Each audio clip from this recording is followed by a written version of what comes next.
안녕하세요. 오늘도 사연 살롱을 찾아주셔서 감사합니다. 저는 최근에 인생이 통째로 뒤집어지는 경험을 한 30대 여성이에요.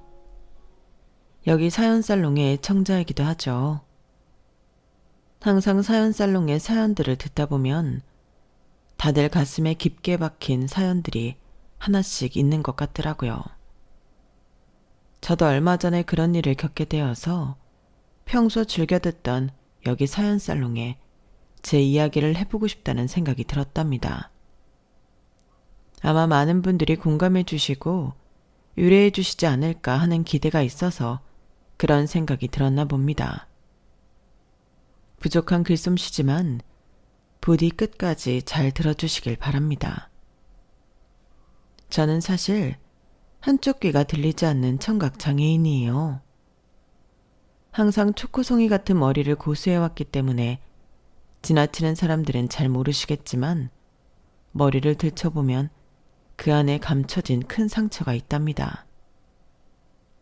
다른 사람들의 매끈하고 예쁜 귀와는 다르게 제 왼쪽 귀는 누가 보아도 모양이 특이하거든요. 하지만 전 이런 제 모습이 부끄럽지는 않습니다. 왜냐면 제가 왼쪽 귀를 잃었던 그 순간 제 몸을 던지지 않았더라면 제 동생을 영영 잃었을지도 모르거든요. 저는 어렸을 때 남동생을 데리고 놀이터에서 자주 놀았어요. 누나가 있는 남동생들이 되게 그렇겠지만 저도 제 남동생을 데리고 제 친구들이랑 인형놀이 하듯 머리도 묶어주고 고무줄 놀이하는데 고무줄을 잡고 있으라고도 하는 등 돌봐준다는 명목하에 재밌게도 데리고 놀았었죠. 저보다 5살이나 어린 남동생은 그저 해맑게 따라와 주었었고요. 그러던 어느 날 놀이터에 누가 버리고 간 듯한 탱탱볼을 주어서 친구들과 남동생이랑 신나게 가지고 놀았는데 그 공이 그만 차도로 굴러가 버린 것이었어요. 이미 학교를 다니고 있던 저와 제 친구들은 차도가 위험하다는 걸 알았기 때문에 공을 따라가다 즉시 멈춰섰는데 아직 너무 어려서 아무것도 모르던 제 남동생은 그대로 차도로 뛰어들었죠. 제가 아직도 기억나는 건 그 순간 동생을 위해 빵 소리를 내며 돌진해오는 버스와 놀란 동생의 모습이 슬로우 모션처럼 천천히 보였다는 것과 저도 모르게 동생을 향해 튀어나갔다는 거예요. 저희는 둘 다 병원으로 바로 실려갔고 동생도 저도 굉장히 크게 다쳤었습니다. 어린애가 어린애를 구해봤자 얼마나 잘 보호할 수 있었겠어요. 그래도 동생은 치료를 받고 완치할 수 있었지만 동생 밑에 깔린 채로 아스팔트 바닥에 심하게 쓸린 저는 왼쪽 신체가 심하게 다쳤고 결국 왼쪽 청각을 영영 잃게 되었죠. 저희 가족에게는 그때 그 시기가 정말 힘든 시기였어요. 동생은 그 어린 나이에도 자기 때문에 누나가 아프게 되었다는 것을 굉장히 슬퍼했고 평생 흘릴 눈물을 다 쏟아냈을 만큼 많이 울었어요. 누나 미안해. 내가 잘못했어. 유정아, 누나 괜찮아. 이제 아프지도 않아. 걱정 마. 그만 울어. 내가 꼭 누나 지켜줄게. 나중에 커서 꼭 지켜줄게. 하지만 정작 저는 살면서 왼쪽 귀로 인해 힘들거나 고통스러운 일을 겪은 적은 없었답니다. 제가 살던 동네는 친구들이 다들 순수하고 착했거든요. 그리고 초등학교, 중학교, 고등학교까지 전부 같은 동네에서 다니다 보니 시간이 지나며 속된 말로 옆집 숟가락 개수까지 알게 될 정도로 동네 사람들과 친해졌고 제 상처는 모두에게 자연스럽게 받아들여졌어요. 다만 전학생이나 시내에서 마주치는 사람들은 아무래도 제 귀가 드러날 때마다 자연스럽게 시선이 제 쪽으로 오게 되더군요. 그 중에는 아기는 없었겠지만 흠칫 놀라는 사람들도 있었고요. 사춘기 땐 그런 시선이 조금 신경 쓰였던 것도 사실이에요. 워낙 가족들과 친구들에게 너무 사랑받고 지내다 보니 크게 방황할 일은 없었지만 그래도 고등학교 때부터는 앞머리가 있는 짧은 단발을 지금까지 고수하게 되었네요. 이 머리가 가장 귀를 잘 덮어주기 때문입니다. 저는 어른이 되어가면서 자연스럽게 장애인 친구들에게 시선이 머물게 되었는데요.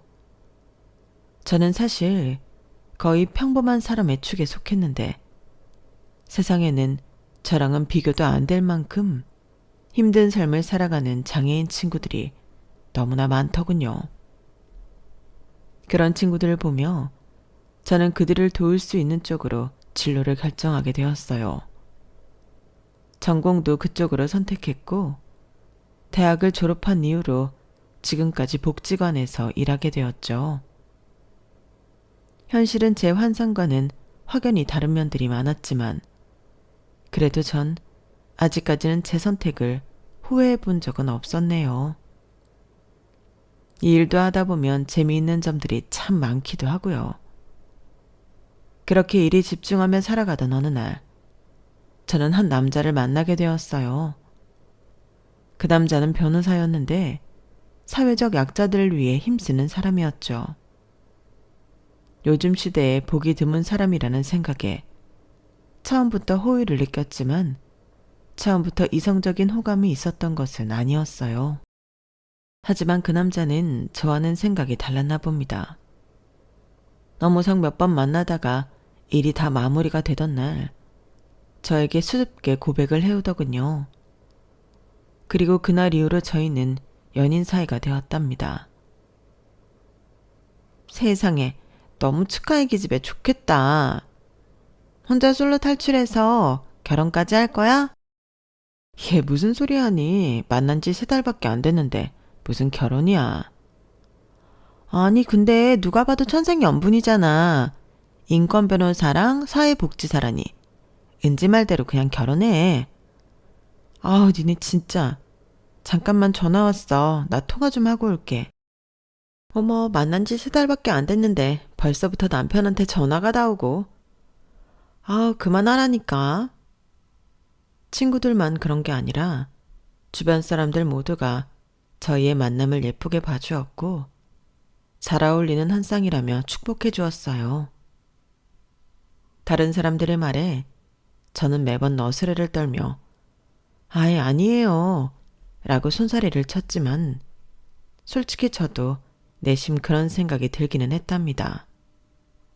저희가 꼭 운명인 것만 같다고요. 그 남자와 저는 하는 일도 비슷했고 평소 대화를 나누다 보면 가지고 있는 신념도 비슷하다는 걸 알 수 있었어요. 그뿐만 아니라 그 남자는 제 왼쪽 귀에 난 상처도 전혀 신경 쓰지 않았고 오히려 볼 때마다 아름답다고 얘기해주는 사람이었죠. 연애한 지 꼭 1년 되는 날 그 남자는 저에게 한쪽 무릎을 꿇고 정식으로 청혼을 했어요. 유라야, 너를 만난 건 내 인생 최고의 행운이야. 너를 만나고 나서는 진짜 사랑이 무엇인지 깨닫게 된 것 같아. 너랑 평생 함께하고 싶어. 나랑 결혼해 줄래? 당연하지. 세상에 이게 다 뭐야? 네가 저번에 그랬잖아. 영화에서처럼 꽃잎 뿌리고 촛불 켜놓은 곳에서 프로포즈 받고 싶다고. 그래서 네가 한 말 그대로 꾸며봤어. 마음에 들어? 그걸 기억하고 있었다니 너무 감동이야. 우리 앞으로 정말 보란듯이 행복하게 살자. 결혼할 사람이 생겼다는 제 말에 저희 부모님은 정말 기뻐하셨어요. 친척분들과 주변 지인들까지 모두가 저를 축하해 주었죠. 사실 그전엔 제가 제대로 된 연애를 해본 적이 없었거든요. 대학 시절이나 사회 초년생 때 소개를 받아보겠냐는 제가 많이 들어오긴 했지만 전 이상하게 연애에 대해서는 그다지 관심이 생기질 않았어요. 그런 저를 가족들은 항상 답답해 했고요. 그런데 제가 무려 변호사와 결혼을 하겠다고 하니 당연히 가족들과 지인들은 기뻐할 수밖에 없었죠. 본격적인 결혼 준비의 시작으로 저희는 서로의 가족들에게 먼저 인사를 드리기로 했어요. 일정상 그 남자가 저희 집에 먼저 인사를 드리러 오게 되었고 부모님과 남동생은 한껏 기대하는 마음으로 그 남자를 맞이해 주었죠. 함께 맛있는 식사를 하며 대화를 이어나가는데 너무나 분위기가 좋았어요. 그 남자는 특유의 입담과 재치로 말을 이어나가면서도 부모님께 깍듯하게 예의를 차려주었죠. 남동생과도 얘기를 잘 나눴고요. 저희 가족들이 그 남자를 너무나 마음에 들어하는 표정이 보여서 저는 내심 굉장히 안심했어요. 그러면 그냥 변호사가 아니라 인권 변호사신 거네요? 네, 그렇죠. 협회 쪽 일도 도와드리고 있고 제가 그쪽에 관심이 많아서요. 우와, 매형. 정말 멋있는 분이시네요. 아, 벌써 매형인가요? 그럼 처남은 혹시 어떤 일 하고 있으세요? 말 편하게 하세요. 전 동기 친구들이랑 같이 조그만 어플 사업 하고 있어요. 처남이 훨씬 멋있네. 제 동생은 어려서부터 수학을 곧잘 하던 아이였는데 고등학교 때 돌연 IT 산업에 흥미가 생겼다며 전공을 그쪽으로 정했고 대학을 졸업하자마자 친구들과 사업을 하고 있었어요. 소위 말해 스타트업 창업을 한 것이죠. 전 컴퓨터 관련된 건 잘 모르지만 동생도 동생 친구들도 머리가 좋은 아이들이라서 그런지 사업도 잘해 나가는 것 같더군요. 같이 만들었다는 어플인지 뭔지가 수익이 잘 나오는 모양이었어요. 결혼식은 언제쯤 생각하고 있니? 우선은 상견례 날짜 잡히면 좀 더 구체적으로 논의해 봐야 할 것 같은데 저희는 일단 내년 가을쯤으로 생각하고는 있어요. 그럼 시간적 여유가 좀 있네. 가을이라니 참 예쁘겠구나. 요즘 예식장 잡기가 그렇게 어렵다던데 준비는 시작했니? 할만해? 그래도 1년 반 정도면 아직 여유가 있으니까 천천히 알아보려고요. 그래, 잘했다. 뭐든 서두르다가 일을 그르치는 법이야. 그래도 우리 사위 직접 보니 잘 해낼 것 같아 마음이 놓이긴 하네. 아빠는 그 사람을 보며 아주 흡족하게 웃어 보이셨죠. 그날의 만남은 그렇게 화목한 분위기로 마무리 짓게 되었어요. 그 남자가 귀가하자마자 저희 부모님과 남동생은 사람이 너무 매너가 좋고 바르다며 저희의 결혼을 대찬성하셨죠. 그렇게 좋아하는 가족들을 보니 문득 저도 시댁에 가면 정말 예의 바르게 잘 해야겠다는 생각이 들었어요.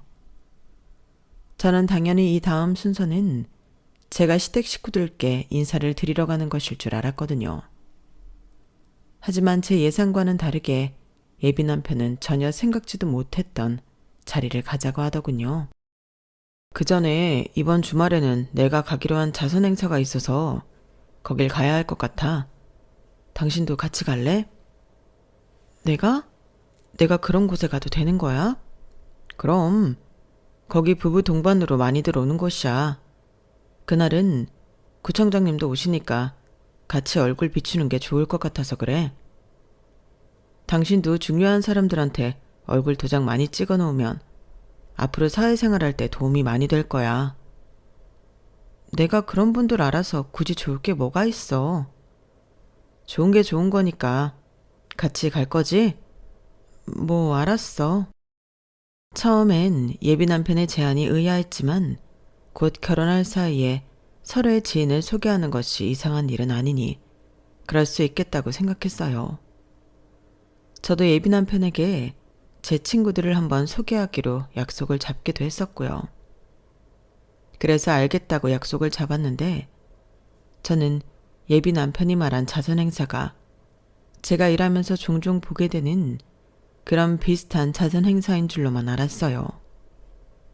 그런데 도착해보니 엄청 고급스럽고 으리으리한 연회장에서 행사를 하고 있는 겁니다. 무슨 드라마에서나 볼 법한 드레스를 입은 여자들도 여럿 있었고요. 연회장 안에 있는 사람들은 전부 엄청난 부자들인 것 같았는데 시계며 가방, 장신구 등이 전부 고가의 명품들이었어요. 덕분에 그냥 깔끔한 정장만 입고 있던 저는 자연스럽게 기가 죽었는데 예비 남편은 어색해하는 저를 신경도 쓰지 않고 여기저기 바쁘게도 데리고 다니더군요. 황변, 자네 역시 왔구만. 아유, 안녕하십니까. 무탈하시죠? 여기는 제 아내 될 사람입니다. 안녕하세요. 아참, 결혼한다고 했었지. 반가워요. 신부 되실 분이 참하게 생기셨네. 외모도 외모지만 마음이 얼마나 착한지 모릅니다. 장애인 복지를 위해 힘쓰고 있거든요. 그래, 대단하신 분이시네. 요즘 젊은이 같지 않아? 사실 이 사람도 비슷한 아픔이 있다 보니 마음이 그렇게 쓰이나 봅니다. 제 아내가 왼쪽 귀가 들리지 않거든요. 그러면서 머리로 덮어놓았던 제 귀를 마음대로 들춰내서 사람들한테 보여주는 겁니다. 저는 예비 남편의 돌발 행동에 깜짝 놀랐어요. 남편이 제 귀를 보여주자 사람들은 일제히 제 귀를 빤히 쳐다보더니 예비 남편을 대견하다는 듯이 칭찬했어요. 아우, 저런. 가슴 아픈 사연이 있었구만. 끔찍해라. 너무 아팠겠네요. 자신의 아픔을 딛고 다른 사람들을 돕고 있다니 정말 대단해요. 역시 황변이야. 젊은 세대들한테 귀감이 될 인재야 아주. 아내분도 남자 잘 만난 거예요. 요즘 이런 남자 없어? 저는 너무 당황스럽고 수치스럽기도 해서 아무 말도 할 수가 없었어요. 예비 남편은 제 안색은 살피지도 않은 채 한참이나 저를 무슨 훈장처럼 사람들에게 자랑하고 다녔고 덕분에 저는 몇 번이나 수치스러운 일을 당했답니다. 본격적인 행사가 시작되고 다른 사람들이 다른 곳으로 시선을 돌리자마자 저는 그 자리를 뛰쳐나왔어요. 예비 남편은 그런 저를 보고 놀라서 따라 나왔죠. 어디가? 당신 갑자기 왜 그래? 무슨 일이야? 왜 그러냐고? 그걸 지금 몰라서 물어? 처음 보는 사람들 앞에서 지금 뭐 하는 짓이야? 뭐가 뭐 하는 짓이야? 내가 뭘 잘못했는데? 진짜 충격이다. 뭘 잘못했는지 몰라?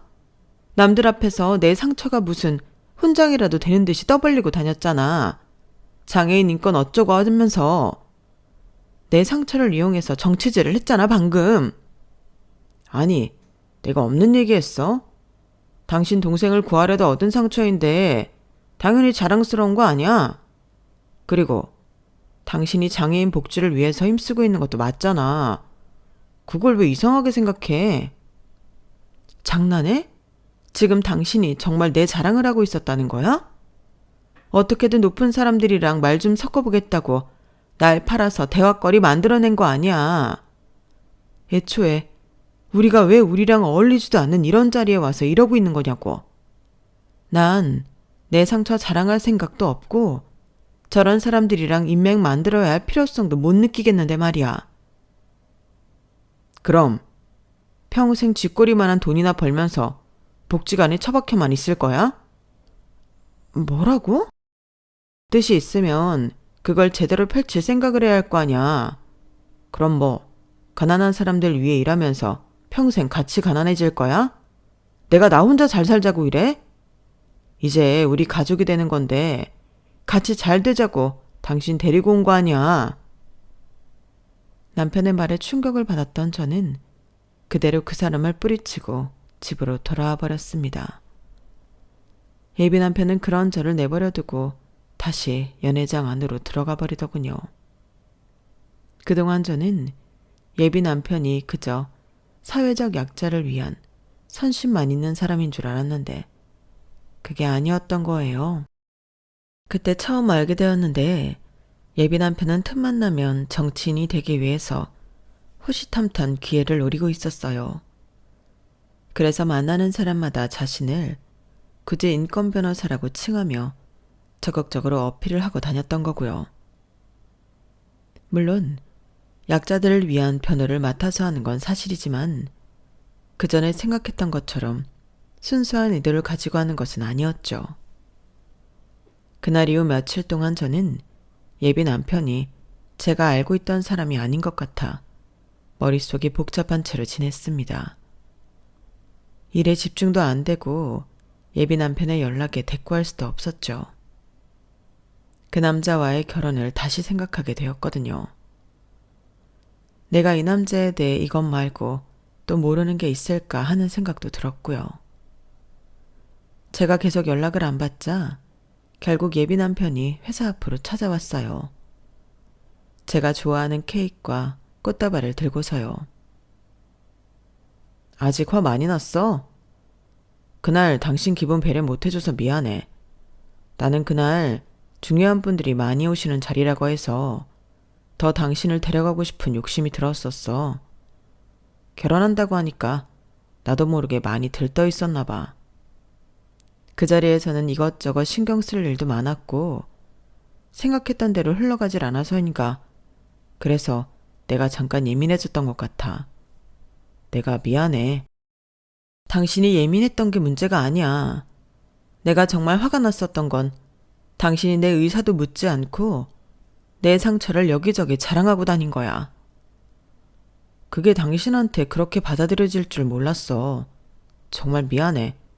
내가 앞으로는 다시는 그러지 않을게. 예비 남편의 진지한 사과에 저는 결국 화를 풀고 다시 화해를 했어요. 그리고 앞으로는 그런 자리에 웬만하면 저를 데려가지 않기로 약속도 했고요. 그 남자의 진중한 태도에 저는 결혼을 할까 말까 하던 고민은 전부 잊게 되었고 그 남자를 한 번 더 믿어보기로 결정했죠. 정말로 저랑 같이 잘 살아보려고 노력하다가 실수를 한 거겠지. 이번에 따끔하게 말을 했으니 앞으로는 그러지 않겠지 하고요. 그리고 며칠 뒤에 저는 그 남자의 집에 인사를 드리러 갔습니다. 예비 남편은 아버지 없이 어머니와 누나랑만 살고 있었어요. 예비 시어머니와 예비 시누이는 절 처음 보자마자 떨떠름한 눈을 하고 쳐다보았죠. 한껏 신경 쓰고 갔던 저는 그런 냉담한 반응에 당황할 수밖에 없었는데요. 들어와서 차라도 마시라는 말에 앉아서 얘기를 잘 해보려고 해도 두 사람은 듣는 둥 마는 둥 시큰둥한 표정이었습니다. 제가 애써 밝은 목소리로 말을 이어나가려고 하는데 예비 시누이가 제 말을 뚝 자르더니 이렇게 말하더군요. 뭐 그렇게 예쁜 것도 아니고 집안이 대단히 잘 살거나 본인이 잘 버는 것도 아닌 듯하네? 너는 무슨 그런 얘기를 대놓고 하니? 신경 쓰지 말거라. 뭐 틀린 말은 아니지만. 그래서 모아놓은 돈은 있고? 네, 제가 부모님이랑 같이 살다 보니 돈 쓸 일도 많지 않고 그래서 저축을 많이 해두긴 했. 티끌 모아봐야 티끌이지. 대충 무슨 말인지 알았다. 예단 같은 건 어림도 없겠구나. 예비 시어머니와 예비 시누이의 막말에 저는 표정이 굳어버렸고 더 이상 대화를 애써 이어나가야 할 필요성도 못 느꼈어요. 시댁 식구들한테 제대로 실망하려던 그때 예비 남편이 나서서 두 사람의 태도를 지적하고 선을 그어주었어요. 다들 무슨 말을 그렇게 해. 당연히 결혼할 때는 신랑의 신혼집도 구하고 돈을 더 쓰는 게 맞지. 뭘 벌써부터 예단을 생각하고 있어. 예물 예단은 그냥 서로 없는 걸로 할 거야. 우리는 쓸데없는 허례허식은 다 생략하고 가장 중요한 예식장에만 신경 쓰기로 했어. 어머 얘 좀 봐. 예물 예단 생략하는 걸 왜 네가 정해. 그니까. 그리고 허례허식은 예식장이 제일 심한 거 아니냐? 엄마, 얘 또 우리한테 사기치려는 것 좀 봐. 예물 예단 그거 다 어차피 서로 금액대 따져가면서 주고받는 거. 누가 더 이득이고 손해랄 것도 없잖아. 상견례 자리나 좋은 거 알아볼 테니 그냥 식사나 좋은 음식으로 하세요. 그럴 돈 에너지 아껴서 차라리 밖에 나가 일을 더 하는 게 낫지. 난 어차피 결혼하면 와이프 힘들게 밖에 나가서 일 시키지 않고 집에서 쉬게 해줄 건데. 괜히 결혼식 자체에 힘 빼기 싫어. 우리 결혼식이니까 우리가 편한 대로 좀 하겠다고. 어? 예비 남편이 딱 잘라 말하니 예비 시어머니와 예비 시누이도 더 이상 말을 안 터군요. 그날의 자리는 어찌저찌 마무리를 지었고 예비 남편은 저를 집에 바래다 주며 사과를 했어요. 저도 두 사람이 예비 남편의 말에 어느 정도 통제가 되는 걸 보고 괜찮다며 대수롭지 않게 넘어갔죠. 결혼하고 나서 생기는 고부 갈등은 남편이 중재자 역할을 잘해줘야 한다고 배웠는데 그날 보니 예비 남편이 그 역할을 잘해준 것 같았거든요. 그리고 이후에 온 가족이 다시 만나 상견례 자리를 가졌을 때에 예비 시어머니와 예비 시누이가 전혀 실수가 될 만한 말들을 하지 않았어요. 예비 남편이 미리 단단히 주의를 준 듯한 모습이었고 그걸 보고 저는 더더욱 결혼 후 고부 갈등은 문제가 없겠구나 싶었어요. 양가 가족들이 인사도 마쳤고 예물 예단도 안 하기로 합의를 봤으니 저희는 정말 본격적으로 결혼 준비를 해나가기 시작했는데요. 예식장부터 드레스, 스튜디오 등 하나씩 차례대로 결정을 하다 보니 몇 개월의 시간이 훌쩍 지나가더군요. 웬만한 건 일사천리로 딱 구해나가던 저희는 괜찮은 신혼집을 발견하지 못해 몇 개월 동안이나 이곳저곳을 돌아다니며 고민을 하고 있었어요. 섣불리 결정을 못하는 동안 시간은 속절없이 흘렀고 결혼식 전에 마땅한 집을 찾지 못해 저희는 점점 마음이 급해지고 있었죠. 아직 신혼집을 못 구했다는 얘기를 제 동생이 어쩌다 들었나 봅니다. 그 즈음에 한창 해외 일정이 있다며 바쁘게 지내던 동생이 어느 날 저한테 연락을 해왔어요. 퇴근 후에 밖에서 한번 보자고요. 굳이 집에서 보면 되는 걸 뭐하러 밖에서 만나냐고 물으니 기니 할 얘기가 있다더군요. 의아했지만 저는 동생 말대로 회사 근처 카페에서 동생을 만났습니다. 그런데 동생은 정말 깜짝 놀랄 만한 얘기를 했어요. 누나랑 매형 회사가 아무래도 서울이랑 가깝잖아. 그래서 그 근처로 신혼집을 내가 해주고 싶은데 이거 봐봐. 여기 아파트 괜찮은 곳 같아? 무슨 소리야. 여기를 우리가 어떻게 가니? 관리비도 감당 못하겠다. 야 유정아, 누나 괜찮아. 혼자 결혼 잘할 수 있어. 알아. 근데 나도 이 정도는 해줄 수 있어서 그래. 누나, 나 이번에 어플 해외 기업에 매각했어. 뭐? 그게 무슨 말이야? 누나한테 이 정도 해주고도 평생 먹고 살 만큼 돈이 많아졌다고. 얼마 전부터 자꾸 해외로 몇 번씩 나갔다 오던 동생은 그동안 잘 운영해오고 있던 어플을 해외 기업에 엄청난 금액으로 매각하고 온 것이었어요. 정말 억소리가 나는 엄청난 금액으로 매각을 진행한 것이었죠. 뉴스에서나 볼 법한 일이 제 동생한테 일어났다고 하니까 저는 믿어지지가 않더군요.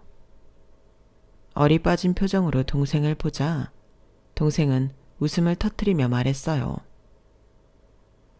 그러니까 여기 위치 괜찮으면 내가 해줄게. 누나는 내 생명의 은인인데 당연히 이 정도는 받을 수 있잖아. 관리비 감당 안 되면 그것도 내가 내줄 테니까 걱정하지 말고 좋은 집에 들어가서 살아. 저는 눈시울이 뜨거워진 채로 동생한테 고맙다고 안아주었고 뒤늦게 모든 이야기를 들은 부모님도 동생의 뜻을 존중해 주셨어요. 예비 남편에게 이 소식을 알리자 예비 남편 역시 동생한테 고맙다며 연락을 해 식사 시간을 가지기도 했답니다. 하지만 그때 시기가 저희 결혼식이 이미 얼마 남지 않은 상황이었기 때문에 일단은 제 동생 명의로 계약을 빠르게 해놓고 이삿짐도 일단 싸그리 옮겨 넣은 후에 예식부터 진행하기로 스케줄을 맞추었어요. 신혼집 내부를 꾸미는 것과 증여세 관련해서는 일단 신혼여행을 다녀온 후에 차근히 진행하기로 했죠. 어차피 웬만한 살림살이가 빌트인으로 들어가 있었기에 당장 생활하는 데엔 무리가 없기도 했습니다. 그렇게 저희는 조금 정신없는 일정 속에서 결혼식을 치르게 되었어요. 물론 하객분들도 많이 와주셨고 예식 자체는 성공적으로 끝나게 되었죠. 신혼여행은 코타키나발루라는 아름다운 곳으로 가게 되었는데 사실 이사 일정과 결혼식으로 피곤했던 저희는 도착한 순간부터 골아 떨어지기 바빠 관광을 많이 하지 못했어요. 그래도 워낙 인프라가 잘 되어 있는 휴양지라 편안하게 쉬다 오기에는 참 좋았던 것 같네요. 그렇게 4박 5일이 빠르게 흘러갔습니다. 피로는 풀었지만 여전히 몽롱한 상태로 한국으로 돌아온 저희는 얼른 신혼집으로 들어가 이삿짐을 마저 정리하기로 했어요. 입국하고 나서도 금, 토, 일, 3일을 쉴 수가 있었거든요. 그 3일 동안 가볍게만 정리를 하고 중요한 살림들은 시간을 두고 차차 들여놓기로 했죠. 그렇게 집으로 들어간 저희는 상상하지도 못했던 광경을 보고 정신이 번쩍 드는 듯 했어요. 새집이나 다름없는 신혼집에 온갖 배달음식 용기가 쌓여 냄새가 나고 있었고 거실 바닥에는 술병과 더러운 양말들이 굴러다니고 있었죠. 왔니? 그리고 그 모든 난장판 안에는 시어머니와 시누이가 태연하게 널브러져 있었어요. 마치 자기 집인 양 편안한 모습이었죠. 저는 눈으로 이 광경을 보면서도 이해가 가지 않아서 둘 다 여기서 뭐 하냐고 물어보았습니다. 뭐 하긴 오랜만에 봐서 인사하는 거지. 가서 선물 좀 사왔니? 뭐 사왔어? 얼른 꺼내봐봐. 아니 저희 신혼집에 어머님이랑 형님이 왜 계시는 거냐고요. 아 시끄러워라. 애가 왜 이렇게 소리를 지르니? 그럼 우리가 여기 있지 어디 있니? 가족끼리 다 같이 사는 게 뭐가 이상해? 당신이 설명해봐. 이게 다 무슨 상황인지. 제가 남편을 향해 낮은 목소리로 물어보니 남편은 자기도 모르겠다고 발뺌을 하더군요. 나도 잘 모르겠어. 두 사람 다 얼른 일어나. 아무리 가족이라도 집안을 이렇게 어질러 놓으면 어떡해? 우리 막 들어왔을 때도 정리 안 되어 있었어. 이삿짐 그대로 다 쌓아놓고 갔더구만. 얼른 짐 풀고 여기만 좀 치워. 먼지가 너무 많더라. 다들 제정신이에요? 집안 꼴을 이렇게 엉망으로 만든 사람이 누군데? 너야말로 제정신이냐? 그리고 너, 니까짓 게 모자란 게 있다고 20억씩이나 되는 이런 아파트에서 혼자 호강을 하려고 해? 내 아들이 미쳤다고 등골 빠지게 벌어다 이런 집 마련했는 줄 알아? 몸도 성치 않은 애 기껏 며느리를 받아줬더니만 아주 배은망덕하기 짝이 없네. 넌 앞으로 이 집에서 파출부 그 이상도 이하도 아니야. 알아들어? 이혼당하기 싫으면 정신 똑바로 차려. 지금 이 집을 누가 마련했다고요? 이 집 제 동생이 마련해준 집이고 아직 명의도 동생 명의인 집이에요. 뭘 알고나 떠드는 거예요? 제 말에 시어머니와 시누이는 눈을 동그랗게 뜨고 동시에 남편을 쳐다보았죠. 남편은 계속 어쩔 줄을 몰라 하다가 벼랑간 두 사람한테 화를 내기 시작했어요. 누가 산 집이든 주인도 없는 집에 이렇게 마음대로 들어와서 집안을 어질러도 되는 거냐고. 왜 이렇게 일을 망치기를. 그만하고 좀 나가라니까. 이게 어디서 큰 소리야. 네가 여기 이제 우리 집이라고 했잖아. 앞으로는 옳게도 일 관두고 집에서 살림이나 할 테니까 들어와서 살으라며? 어차피 저 여자는 네 그 불쌍한 이미지 메이킹에 쓸 여자라고. 그딴 소리를 진짜 미쳤어? 머리가 무식하면 제발 닥치고 있으라고. 당신 지금 그 말이 사실이야? 나 없는 데서는 그딴 소리를 짓거리고 살았어? 아니야. 누나가 헛소리하는 거야, 여보. 난 절대 그런 적 없어. 당신도 알잖아. 내가 당신 얼마나 사랑하는지. 내가 왜 그딴 소리들을 하겠냐고. 이미 도장도 찍고 낙장 불입인데 왜 이렇게 비굴하게 굴어? 야, 네가 비밀번호 알려줬으니까 우리도 들어왔지. 아니면 우리가 여길 애초에 어떻게 들어왔겠어? 당신 정말? 그럼 그동안 내 앞에서는 세상 사람 좋은 척 가식을 떨어놓고 뒤에서는 그딴 저질스러운 소리를 하고 있었다고? 지금 저 말이 다 사실이라는 거야? 아니야, 절대 아니야. 누나가 제정신이 아니라서 그래. 그럼 당신 누나 말대로 저 사람들이 우리 집 비밀번호는 어떻게 알았는데? 그건, 여보, 그게, 당장 다 나가. 당신들도 다 나가요.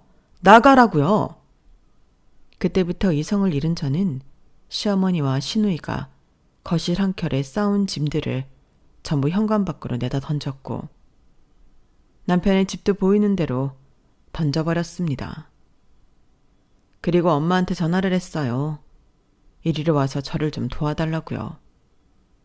제 말에 집에 다 같이 있던 친정 식구들이 전부 한달음에 달려와 주었고 엉망진창이 된 집안 꼬라지를 보고 자초지종을 듣고 난 뒤 저를 도와 인간 쓰레기들을 드러내기 시작했어요. 수세가 몰리자 시어머니와 시누이는 발악을 하기 시작하더군요. 내 몸에서 손 떼! 당신들 이거 내가 법적 책임 물을 거야? 아우, 사람 죽네, 사람 죽어. 여기 노인 학대당해요. 별것도 아니냐니 진짜. 너 우리한테 이딴 짓 하고도 무사할 줄 알아? 내 동생이 정치인 되면 이제 니네 다 죽었어. 아니, 당장 내가 지금이라도 경찰서 쳐들어가서 니들 싹 다 고소할 거야. 그래. 어디 한번 해봐. 나야말로 법적으로 제대로 책임 물을 거니까. 내가 처음부터 혹시 몰라 녹음기를 켜두었기에 망정이지. 니네가 남의 집 함부로 쳐들어온 거, 인격 모독하고 언어 폭력한 거, 사기 결혼한 증거까지 전부 녹음했어. 두고 보자, 누가 이기는지. 제 말에 가장 먼저 정신을 차린 건 남편이었어요. 직업이 변호사라서 그런지 사태가 어떻게 돌아가는지에 대한 파악이 정말 빠르긴 하더군요. 여보, 이거 다 오해야. 내가 다 설명할게. 제발 진정해. 어디 그래 한번 해봐. 정신 나간 년 같으니라고? 우리 아들이 변호사야, 변호사. 너 이혼도 우리가 곱게 안 해줄 줄 알아. 그 입 닥쳐. 둘 다 입 닥치고 있으라고. 남은 인생 진짜 쪽박 차고 싶어? 남편의 엄청난 고함에 시어머니도 시누이도 둘 다 깜짝 놀라서 그제야 입을 합주기처럼 다물었어요. 전 그런 두 정신병자들에게 조곤조곤 팩트를 알려주었고 이만 경비원을 불러 세 사람을 쫓아내버렸답니다. 우리 아직 혼인신고도 안 했어요. 그리고 누군가 위자료를 받는다면 그건 나일 것 같네요. 멍청한 아줌마 같으니라고. 연락을 받고 온 경비원이 세 사람을 아파트 단지 밖으로 쫓아내었고 이 모든 소란을 다 지켜본 저희 친정 가족들은 그날 이후 눈에 불을 켜고 시댁 식구들을 박살내기 시작했어요. 제가 녹음한 내용으로 할 수 있는 모든 걸 했고 그 결과 결혼식에 들었던 비용들과 위자료를 더 엄청난 금액을 받아내기도 했죠. 그리고 저희는 이 사건을 최대한 동네방네 소문이 다 나도록 요란스럽게 알렸어요. 할 수 있는 모든 방법으로요.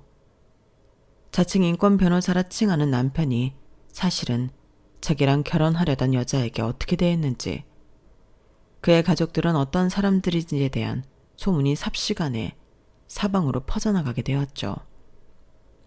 덕분에 남편은 그동안 쌓아왔던 선량한 이미지가 한순간에 무너지게 되었고 법적으로도 엄청난 위자료를 물어주게 되었어요.